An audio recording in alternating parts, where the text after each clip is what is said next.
So let's hope that nothing goes wrong with the recording and all other technical issues. So things to know. Major structural difference between viruses and other microorganisms. Remember, viruses are acellular, they do not have cellular structures. So viruses, in order to replicate, they need a cell, mandatory, and the kind of relationships, it's always parasitic. It may or may not be particularly harmful to the host, but it's always parasitic. So why they need cell to replicate? Because they lack two major components. They do not have ribosomes, by basically definition, and they do not have a complete metabolism to produce ATP. So first virus that was discovered was tobacco mosaic virus. It was discovered by Ivanovsky and Bergering independently. And Ivanovsky called it filtrable agent because the virus was passing through the filtration membrane, which stopped bacteria. So he named that infectious agent that was too small to be contained by the filter. He called it a filtrable agent. The approximate range, of course, I do not require you to know the actual numbers. You have to appreciate that the majority of viruses you can see only in electron microscope, but there are some viruses that can be seen in a light microscope. So in general, no. But are there exceptions? Yes. So two structures that can be found in any virus. It's a genome and capsid. To be fair, to be pedantic about it, there are exceptions to this rule, but let's forget that there are exceptions to this rule, and let's presume that we have always a genome and a capsid. So capsid is made of proteins, viral proteins. Some viruses have envelope. We call these viruses enveloped, and the ones that have only capsid, we call them naked viruses. Envelope is made of viral proteins and phospholipid bilayer, essentially membrane, which virus gets from the cell. Modern virus taxonomy is based on the genome structure, and the types of viral genomes can be double-stranded or single-stranded RNA or DNA. Now, you're more than welcome to unmute yourself at this point. So negative and positive in relation to RNA, does everybody understand what it means? Or you folks need explanation? Huh? I got it. There is some explanation. If you need an explanation, even if there is one person who needs an explanation, I'd be more than happy to provide it. So I'm just kind of waiting for yes, no. Yes, no. I'm good. Thank you. Okay. If you're all okay? Okay, good. All right, so types of viral capsid. We have icosahedral capsid. That's the most common one. A lot of triangles, basically. We have helical capsids, and we have complex, which do not fall in either of those categories, like the capsid of filoviruses, like Ebola. For bacteriophage, the capsid is fascinating. It has a little capsid head on top. Then it has a tube, which has a sheet outside. Then you have tail fibers and the tail pins, which essentially serve the tail pins at the end of the tube. They serve as the kind of a drill that makes a hole in the bacterial envelope. So types of genomes for bacteriophages, same RNA, DNA. What do bacteriophages infect? Please remember it solidly. Bacteriophages infect archaean bacteria, only prokaryotic cells, period. they do not enter the cell. The bacteriophage genome enters the cell. And the main step of lytic bacteriophage infection will be the attachment to the cell surface, the penetration by the genome, and basically entry of the genome into the cell, biosynthesis, which involves copying of viral genome and synthesis of viral proteins, then assembly of mature bacteriophage particles, and the last step is release from the cell. And remember that at the end of the lytic cycle of bacteriophage replication, bacterial cell dies, and it happens very fast. We are sometimes talking about 30 minutes.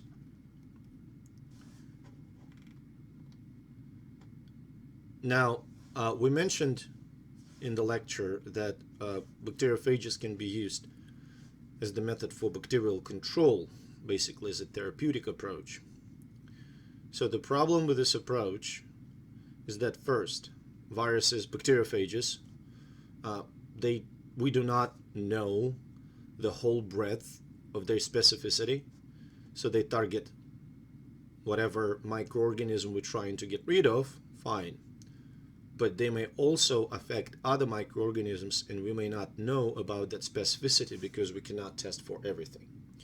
Second, bacteria can develop resistance. Rosalba, I have a question. Okay. No, I'm good, sorry. Okay, it's all right. It's all right.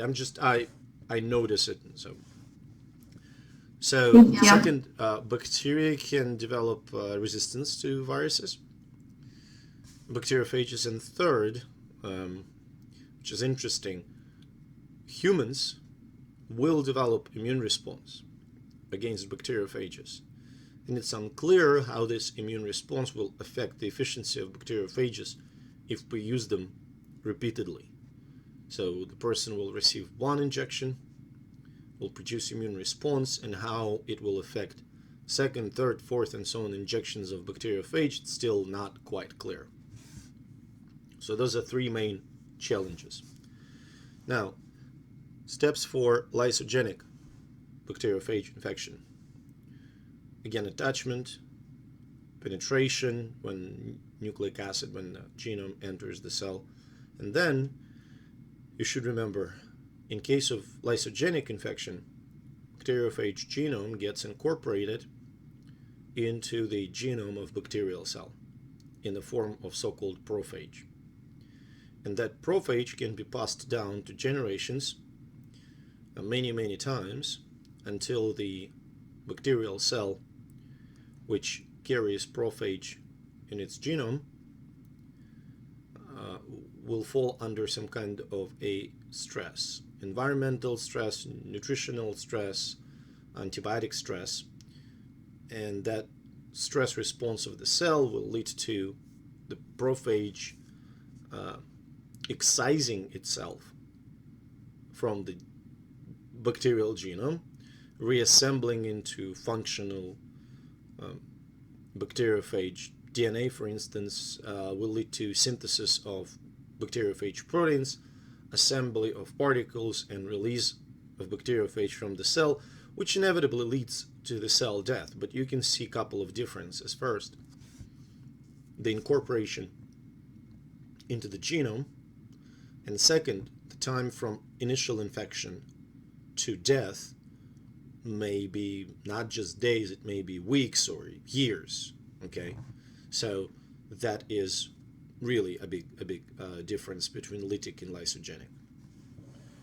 Now, phages that carry out lysogenic replication, we call them temperate phages. We discussed what is prophage already. What is the horizontal gene transfer pathway? We call it transduction.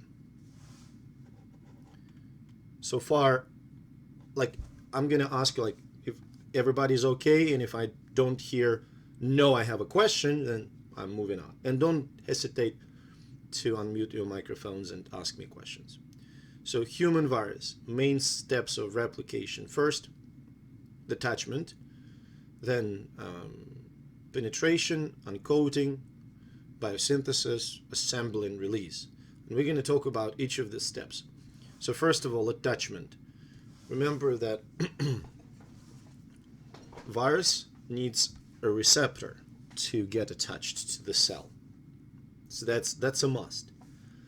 Receptors can be very, very specific, found on only one type of the cell, or they may be abundant, and then virus will be able to infect multiple cell types. Now, permissive cells and susceptible cells are two different types. So susceptible cells have the receptor, so they can be infected. Virus can get into the cell. Permissive cells are the ones that can support virus replication. Now, can a permissive cell be also susceptible? Oh, absolutely. So if cell has the receptor on its surface and can support virus replication, then it's a susceptible and a permissive cell. Does that make sense to everybody?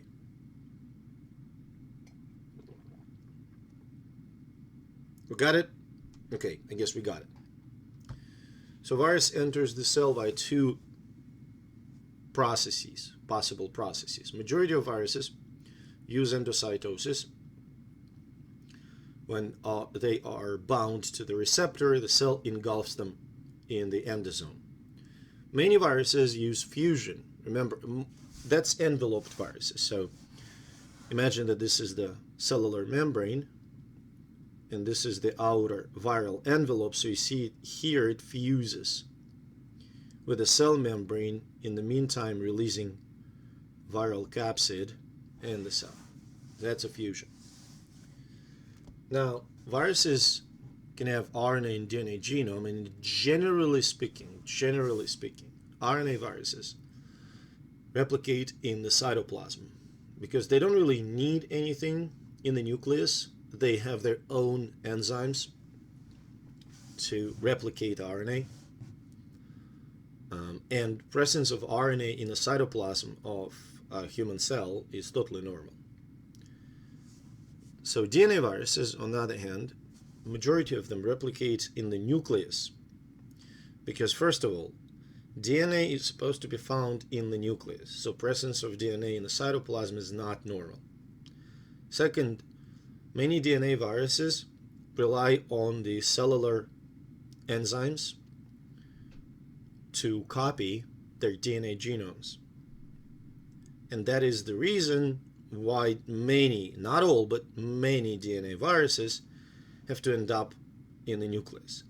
As always in biology, there are exceptions. From each rule, you do not need to know them. Just know that there are exceptions. So this is why I carefully use the word generally. Now, when viruses replicate, they synthesize the proteins and make copies of the genome. When virus matures and it leaves the cell, if it's the enveloped virus, it will acquire the envelope membrane from various cellular membranes. It can be membranes of endoplasmic reticulum, membranes of Golgi complex, membranes of parts of cytoplasmic membrane. It's totally fine.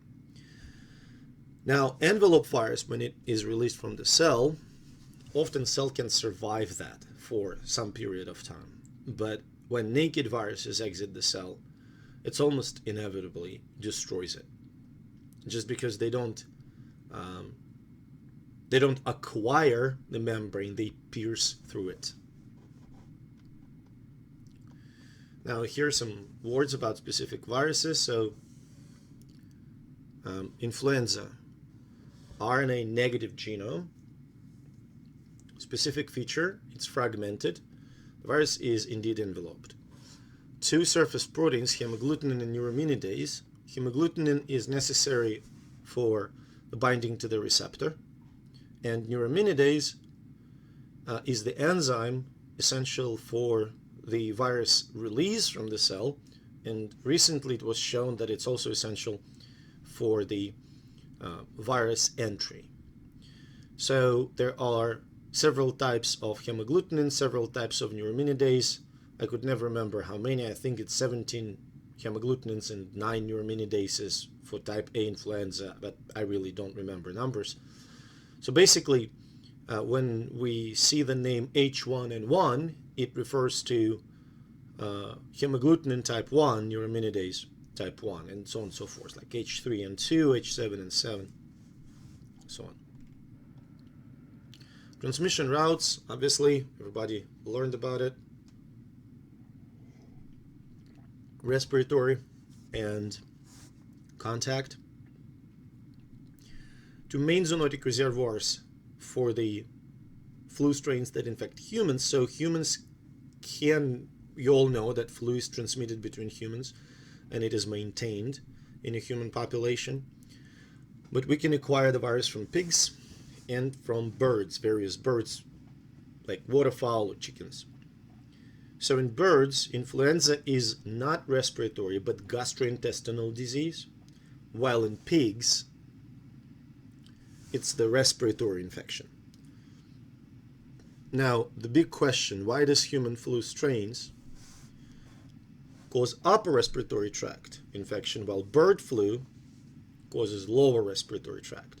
The answer lies in the fact that receptors for traditional human flu, receptors are in the upper respiratory tract, while receptors for bird flu are in the lower respiratory tract. And that explains why bird flu is not normally transmitted between humans. Because although we can cough it out if we have bird flu, the virus won't be able to infect upper respiratory tract cells. And it's highly unlikely that the virus will descend all the way down to lower bronchi when we inhale, because, we have all this mucus and cilia and whatnot. So treatment options, we used to have amantadine. We have Tamiflu, which is the inhibitor of neuraminidase.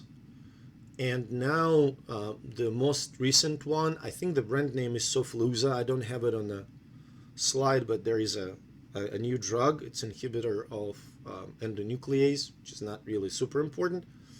The main problem with the current treatments is that viruses pretty quickly develop resistance to them. And the reason for it is partial reason. Flu mutates pretty fast through two major mechanisms. One mechanism is antigenic drift. We mentioned before that the process of RNA copying in general is unreliable, very error prone. So with every round of replication, there is a good chance of accumulating some mutations in the viral RNA. So that slow accumulation of mutations over time is called antigenic drift. However, sometimes two different flu viruses infect the same host, and they start to exchange the fragments of their genetic material. We talked about the fact that influenza genome is fragmented. This is called reassortment, much like you shuffle the cards. And this usually produces new virus with very different antigenicity, with different immunological characteristics, so we don't have any antibodies against it. And this is called antigenic shift. Shift refers to a drastic change. So the example of antigenic shift was the swine flu pandemic in 2009. So is there an influenza vaccine? Well, you'll know the answer. Yes. It has to be redesigned every season, exactly for the reasons I mentioned before, because of antigenic drift and sometimes antigenic shift. Typical signs and symptoms: you feel like you're being hit by a train, so myalgia, arthralgia, headaches, high fever, respiratory symptoms. Influenza can cause viral pneumonia, and it precipitates a lot of fancy word comorbidities. So a lot of pre-existing conditions can be worsened by influenza infection. For instance, cardiovascular events such as myocardial infarction or stroke. Any questions so far? Okay, cool. Flaviviruses, positive RNA genome, single-stranded, they are enveloped. Virtually all diseases, except for maybe Zika virus, are biphasic, which means there's first phase, relatively mild. I like the word relatively mild. It actually is like, it feels like it's the awfully bad flu, like terribly horrifying flu. Everything hurts, you cannot move your arms, legs, but you will recover. And then there's sometimes, not in all patients, but in some patients, infection progresses to the second phase, which can be either hemorrhagic or encephalitic. So there's a typo here, of course. So flaviviruses that cause hemorrhagic fevers. In the class we discussed two. It's dengue fever and yellow fever virus. Typical hemorrhagic fevers, we'll talk about the transmission, we'll talk about the symptoms, and three flaviviruses that cause encephalitic disease are West Nile encephalitis, tick-borne encephalitis, and Japanese encephalitis. Now, yellow fever and dengue are directly transmitted between humans by mosquitoes. There is a zoonotic reservoir for these viruses, which is monkeys.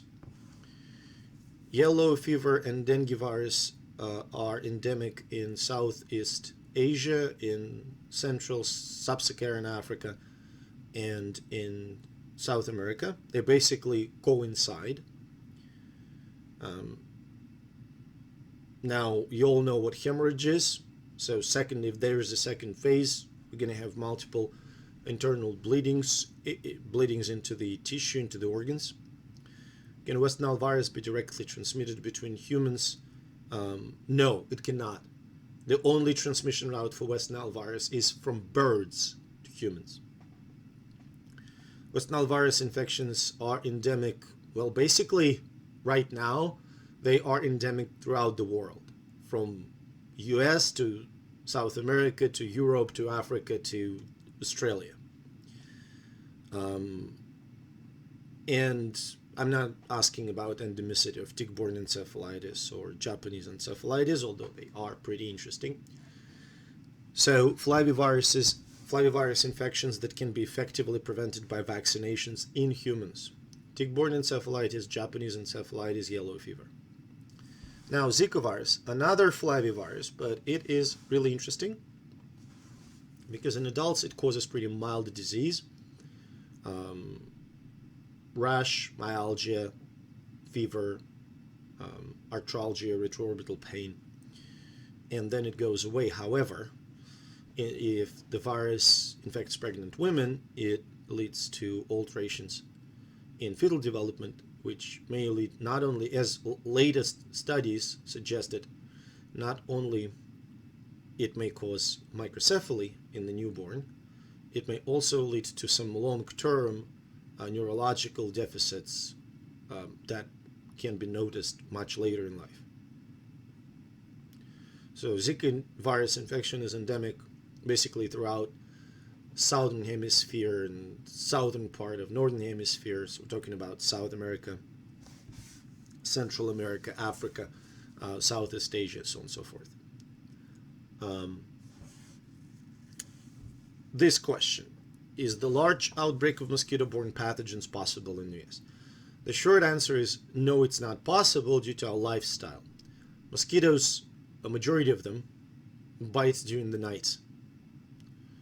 And we sleep in the houses with the closed doors and windows using air conditioning. So mosquitoes have no way for entering into our houses, unlike in poor countries in Africa and South America where people open the windows to ventilate the house. Poliovirus, genome, positive RNA, non-enveloped, reserve. Yes. Oh, okay. No problem. We're still here. We'll come back. You can just mute yourself and then come back. It's okay. Reservoir. Sorry, soil and water.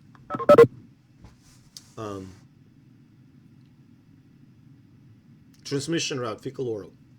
Portal of entry, mouth. Portal of exit, anus. Normally, poliovirus replicates in the cells of the gut in humans. And in 1 out of 100 or 200 patients, there is a spillover event when virus enters the neurons and ends up in the anterior horns of the gray matter in the spinal cord. In those anterior horns, virus destroys motor neurons, which leads to paralysis, and paralysis usually involves lower extremities.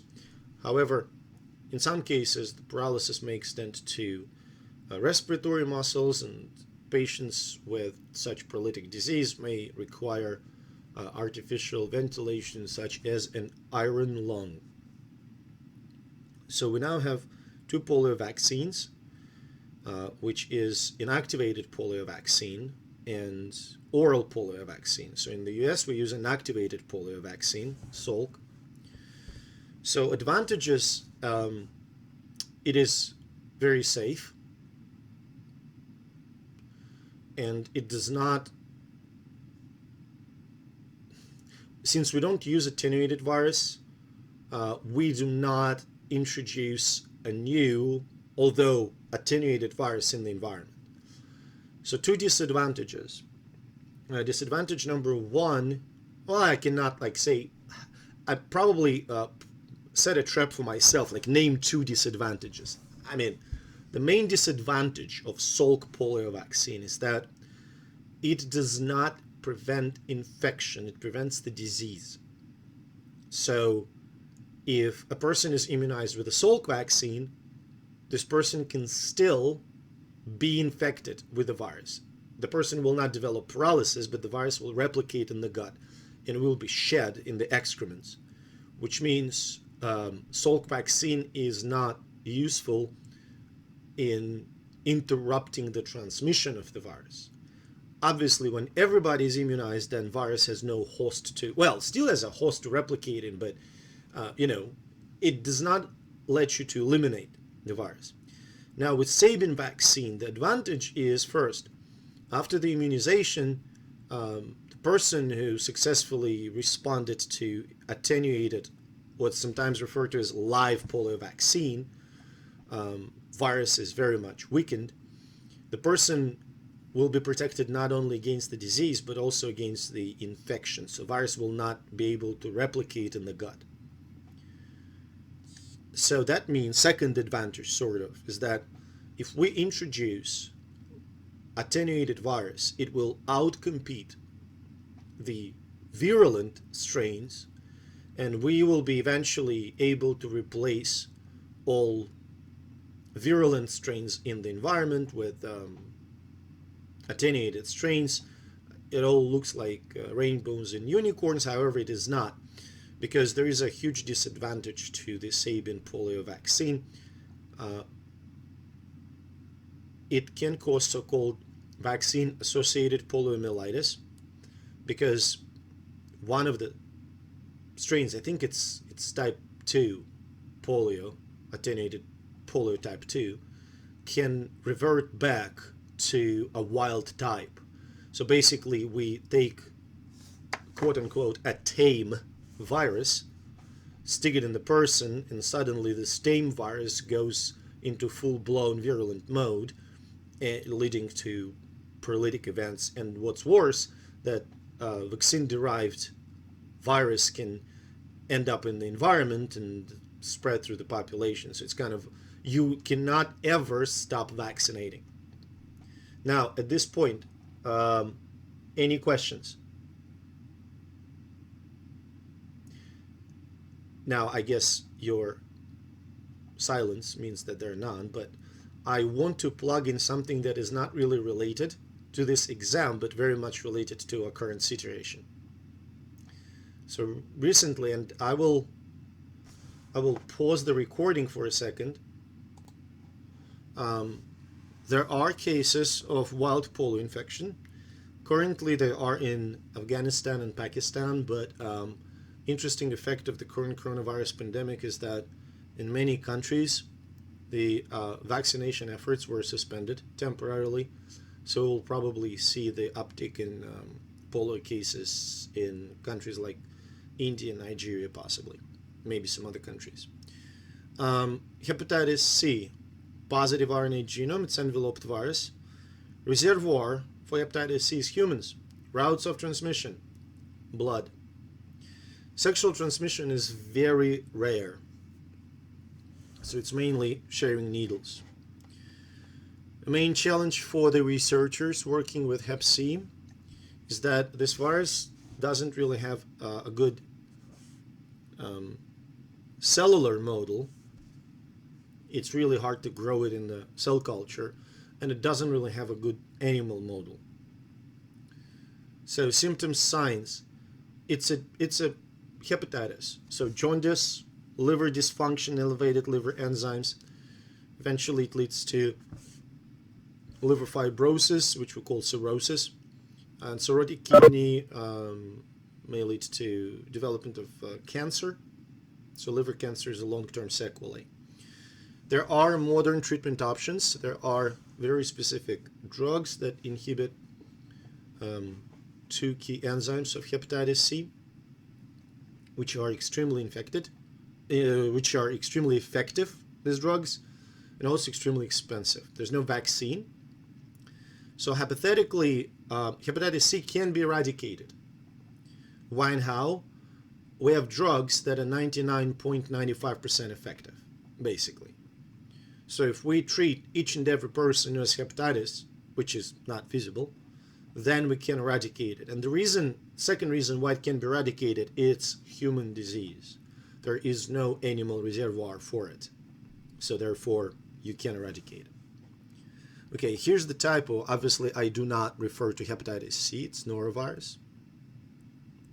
So norovirus, positive RNA genome, single-stranded. It's not enveloped virus. Transmission route, fecal-oral. ID50 is very, very low. So you need very few particles to cause infection. Infection occurs mostly during the winter.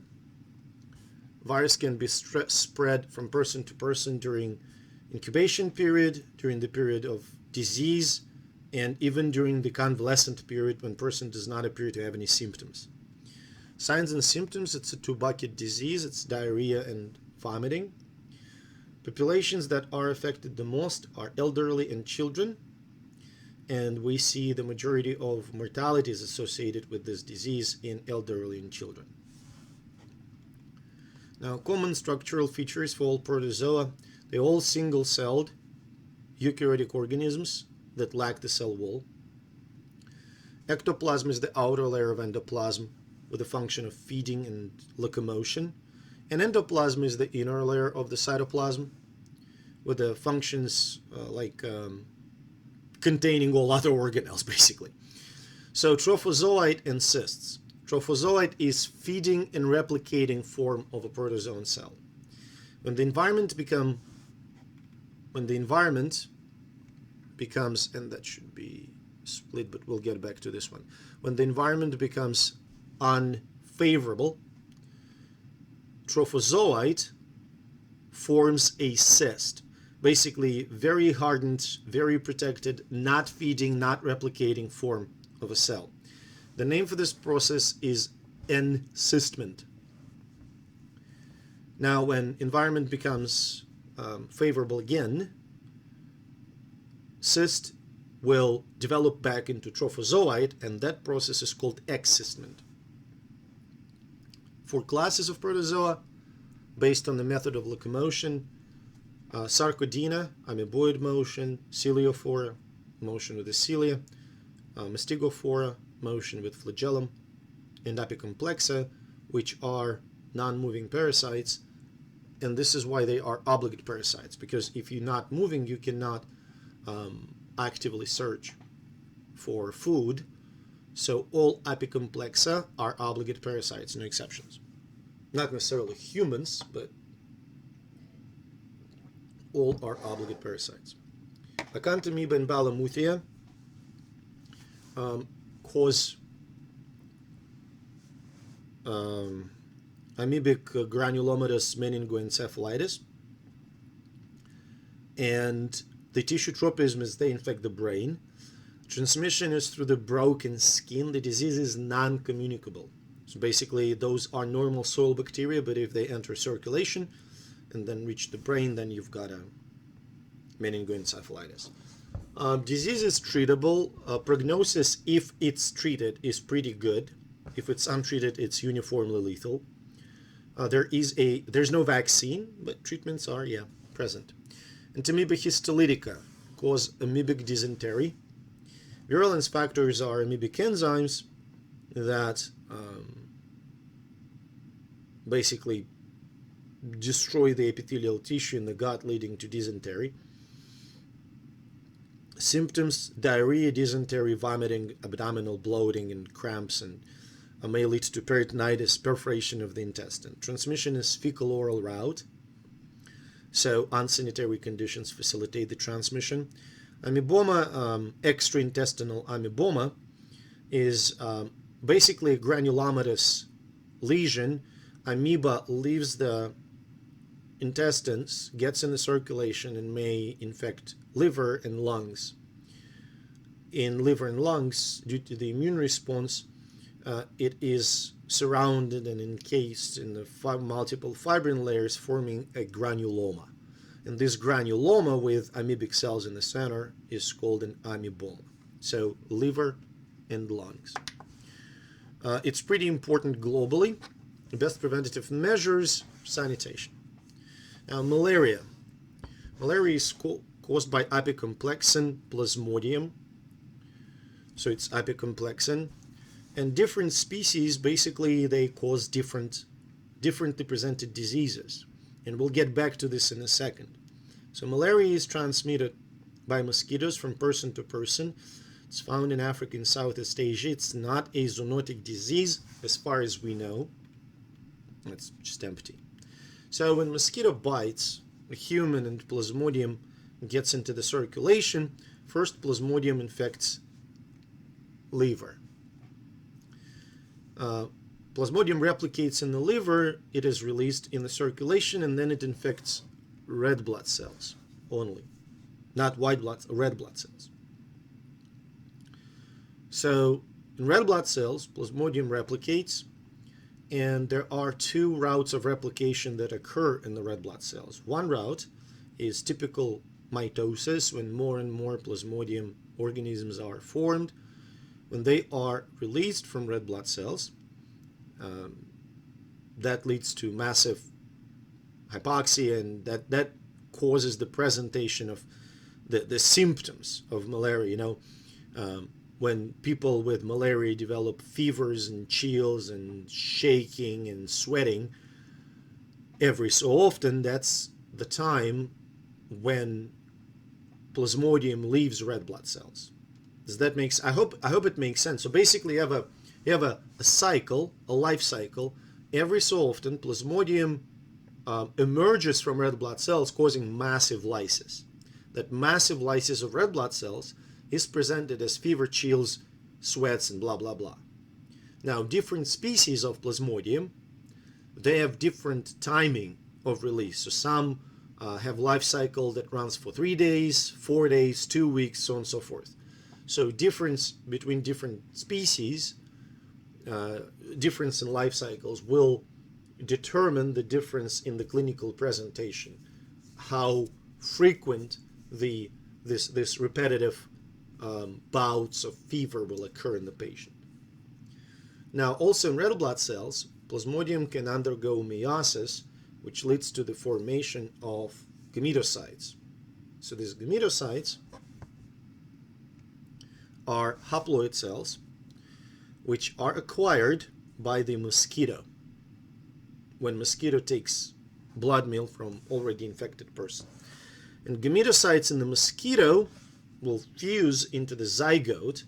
So essentially the sexual part of the life cycle, the fusion of gametes into a zygote and development of new plasmodium, makes mosquito a definitive host for malaria, while humans are intermediate hosts. So what's the difference between the two? A definitive host is the host in which sexual stage of reproduction happens. Fusion of gametes, for instance. Okay? Where the adult organism develops sexually. And humans are intermediate hosts. So symptoms, as we mentioned, every so often the person develops fever, chills, sweating. They correlate to the life cycle. That's when plasmodium emerges from red blood cells. Is there a vaccine? There's no vaccine. Disease is treatable. Treatment is not considered to be sterilizing. So if you once had malaria, you always consider it to be positive. Control measures vector control. Toxoplasmosis, caused by Toxoplasma gondii, it's apicomplexa. In healthy adults, it causes no disease. Groups at the high risk are immunocompromised, particularly AIDS patients. In pregnant women, Toxoplasma can be transmitted from a mother to fetus via placenta. And in the fetus, it can cause pretty significant developmental abnormalities. Zoonotic reservoirs are plenty. Cows, pigs, rodents, cats.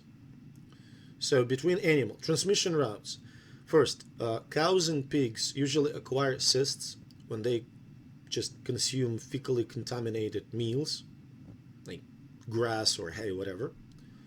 And then cysts develop into the adult parasites in the tissue, in the meat of cows and pigs, and then we consume that meat, especially if it's undercooked. And we acquire Toxoplasma through consumption of undercooked pork or undercooked beef.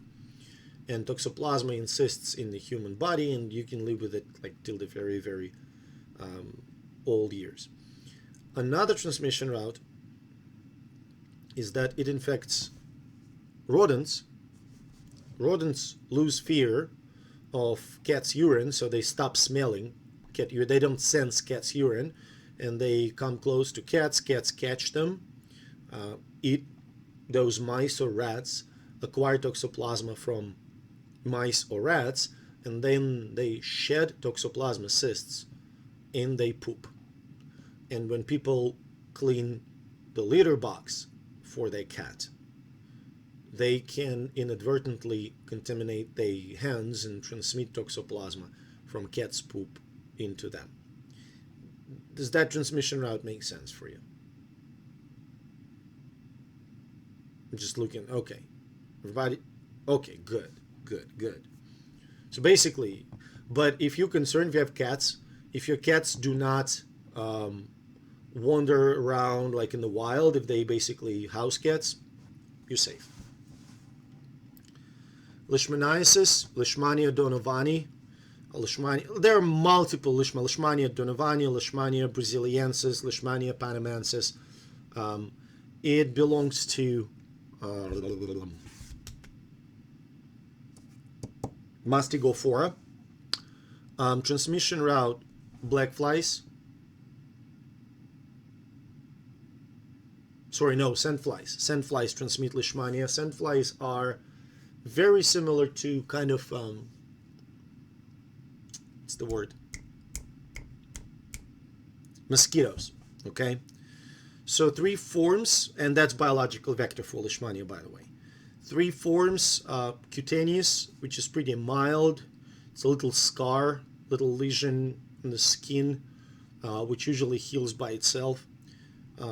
Mucocutaneous or spondia, which may affect and affects various mucosal membranes, may lead to destruction of membranes like in the oral cavity, may be very, very disfiguring. And visceral leishmaniasis in India, it is called Kala Azar. Visceral leishmaniasis is life-threatening disease untreated, it's uniformly lethal. Regions affected by leishmaniasis: Central and Southern America, Africa to some extent, very much India and Southeast Asia. Now, classification of helminths based on body shape: nematodes, trematodes, cestodes. So nematodes have cavity and have two sexes. Cestodes and nematodes are roundworms. Cestodes and trematodes are flatworms. Cestodes are segmented flatworms or tapeworms. And trematodes are non-segmented flatworms or flukes. Both trematodes and cestodes do not have body cavity or male and female sex. Main challenge in treating helminthic infestations is two things. First, those are eukaryotes. So you have to pick a drug that would affect helminthic cells but will not affect human cells, which can be quite hard. Two, the disease is not necessarily associated with the reproduction of a worm. You can have an adult organism that is living with you. And in this case, inhibiting replication, inhibiting reproduction is not effective.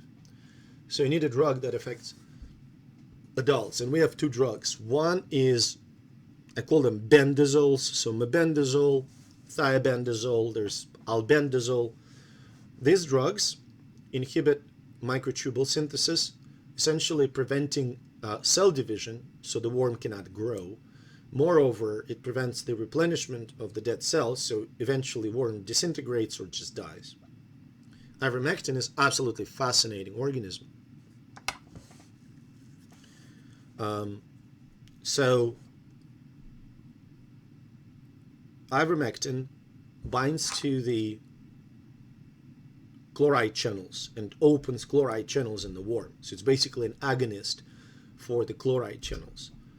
Chloride ions flow into the cells of the worm, basically muscle cells and neurons, and hyperpolarize those cells, and worm gets paralyzed.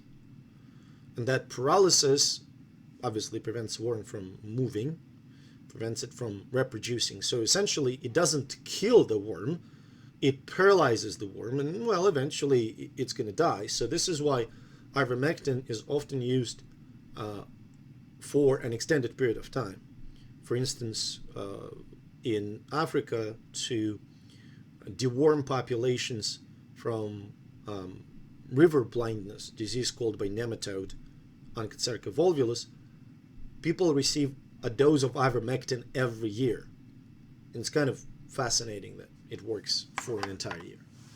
Now, to specific groups. So Echinococcus granulosus, it's the cestode, segmented tapeworm, with the definitive host being dogs and intermediate host being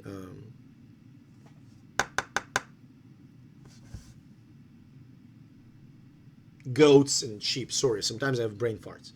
So humans are not the normal part of the worm life cycle. So normally it's transmitted this way.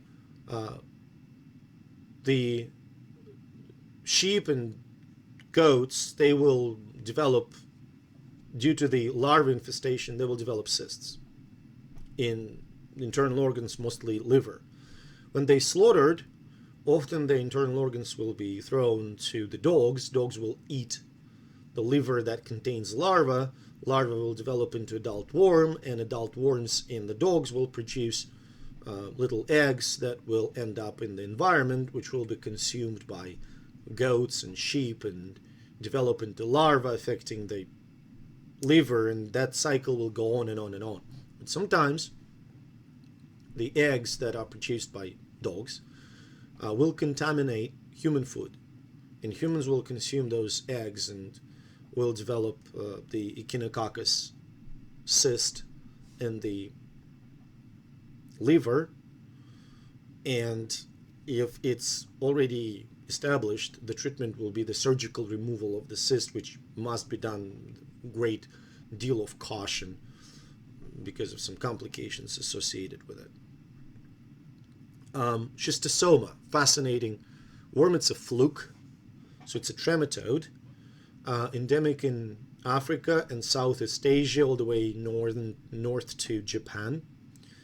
Intermediate host is a snail, and the definitive host is a human. So snails consume eggs. Eggs develop into larvae, and the snails undergo several steps, blah, blah, blah. Eventually, snails release the form of the schistosome that is called cercaria. I'm not asking this term, don't worry about it. Basically, schistosomal larvae swim in the water. And when humans bath in that water, and I'm talking about the transmission route now, humans bath in the water, and they get out of the water, sometimes they do not wipe themselves, like, with a towel, they just dry.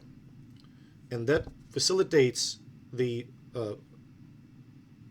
penetration of the skin by those larvae. So larvae essentially enter into the hair follicles, and then through the hair follicle they get into the circulation. And through the circulation they get into the...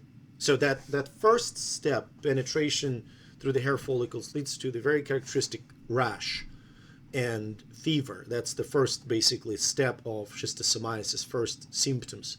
Rash and fever, sometimes referred to as Katayama fever. And then schistosoma end up in the mostly capillaries around the gut and capillaries around the urinary bladder. So infection of the circulatory structures, vascular structures around the gut and between the gut and the liver leads to so-called portal hypertension.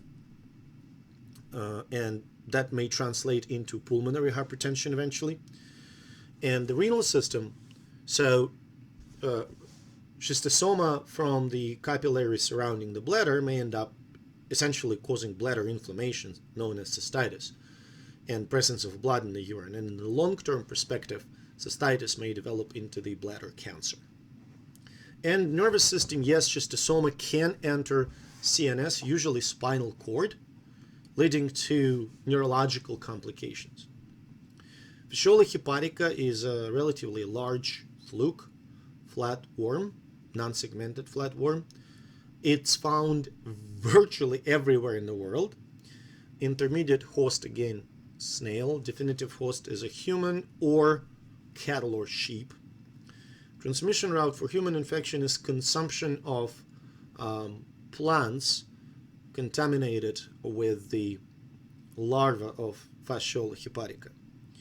So the larvae develop into adult worms in the gut, and then it uses biliary ducts, the ducts that convey bile from urinary bladder or liver into the small intestine, but they use it in the retrograde fashion. So essentially they flow, they swim against the current. And two main digestive organs affected by Fasciola hepatica are liver and gallbladder. In the liver, Fasciola hepatica can cause a pretty significant damage by basically burrowing through the organ, leading to jaundice, indigestion, problems with fatty food digestion, abdominal pain and bloating. And in the biliary, in the gallbladder, it causes a fascinating condition. So basically, Fasciola hepatica produces a chemical that stimulates the division of epithelial cells in the gallbladder. And those epithelial cells are the primary food source for Fasciola hepatica.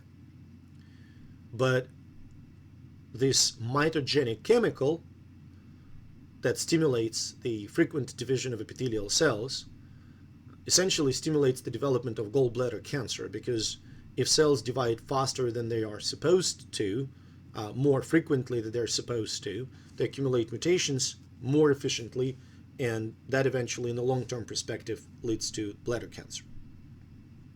So we just discussed these two questions.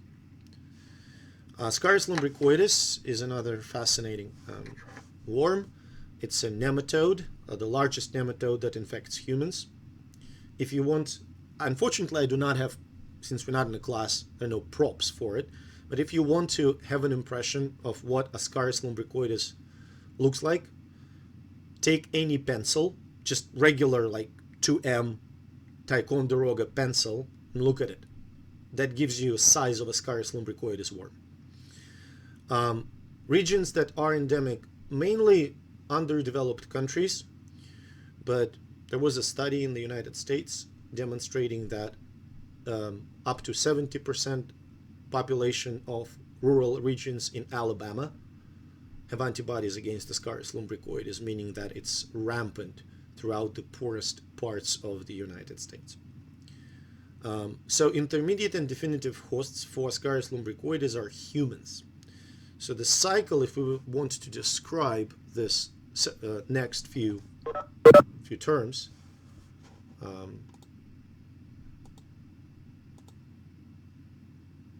questions, anyone? No? We good? We good? Okay. So next few terms.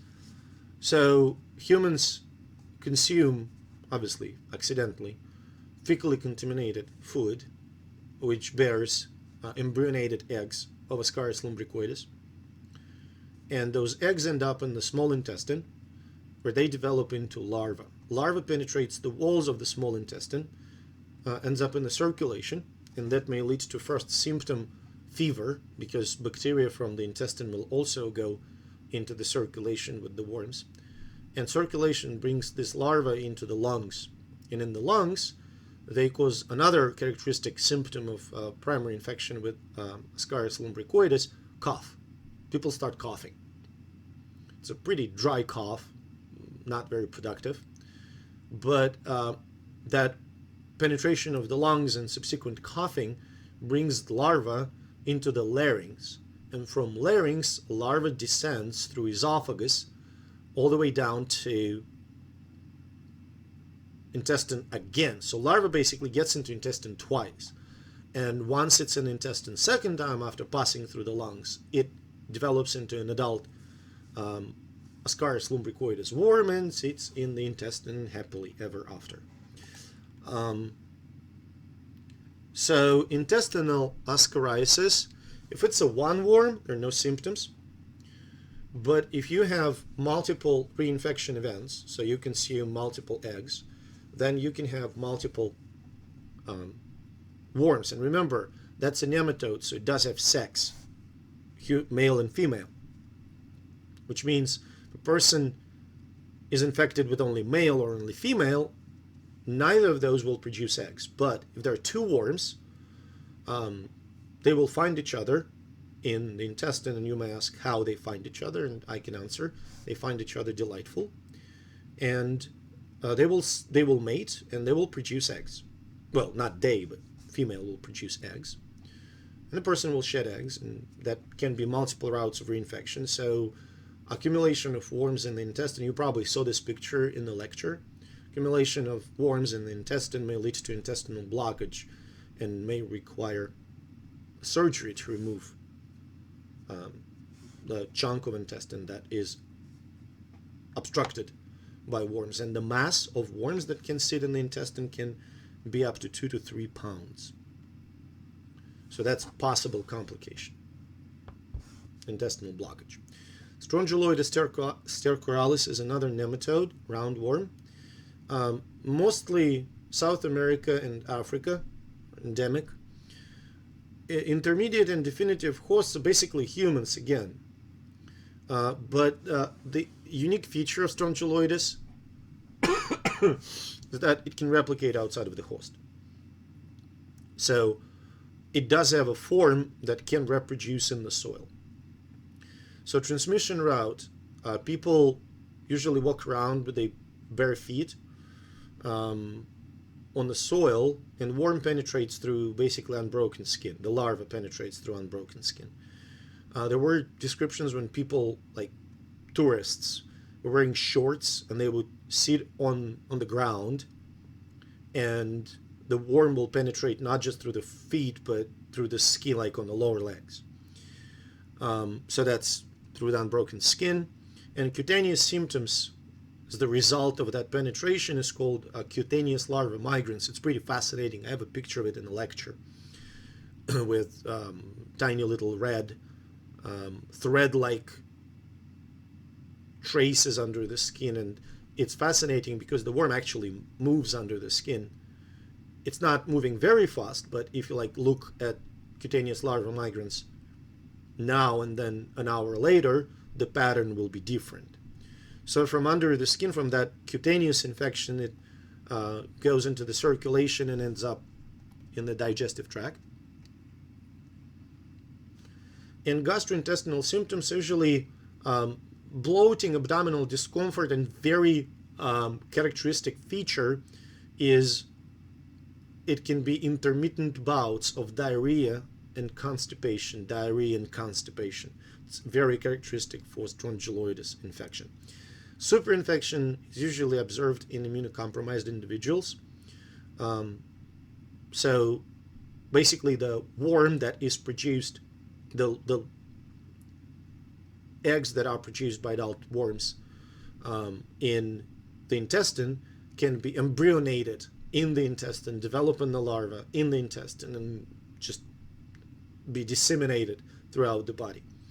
Now, one interesting feature, it's not for the exam, but just few couple of words about this.